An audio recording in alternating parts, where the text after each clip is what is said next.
Hey chemistry crew, Mr. Collier here. I'm going to go over some stuff on page 26, which is just a review of the ideal gas law. We're doing a simple true and false first, where we are correcting it if it is false.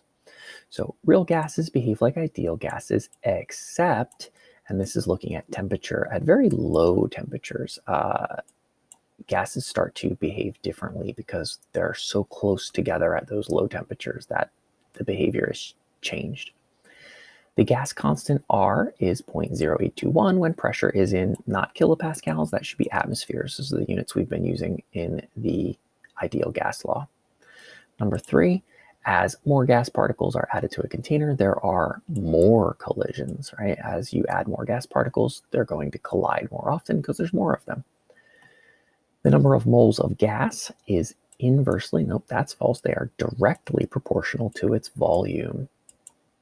More gas, more volume. Number 5, real gases behave like ideal gases, except, it's very similar to number 1, at very high pressure. This is true at very high pressures. Those gas particles get very close together and they behave differently. Number 6, at a constant temperature, the pressure exerted by 1 mole of gas decreases if the volume is increased. That is true. If you expand the container, there will be less pressure. Number 7, the ideal gas law only gives correct values if the temperature is in Celsius. False, that should be Kelvin. And 1 mole of oxygen at 760 mils, which by the way, that's 1 atmosphere, and 0 C, that's standard temperature, occupies a volume of 1 liter. That's false, it's 22.4. That's that value that we keep coming back to.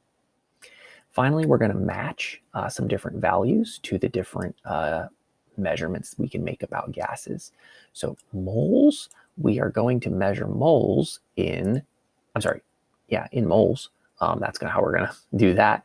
But also, anytime you see grams or kilograms, that's also related to how much of a gas you have.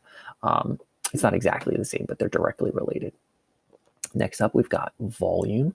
Volume, the official one, of course, is liters, right? But we can also measure volume in cubic meters or cubic centimeters.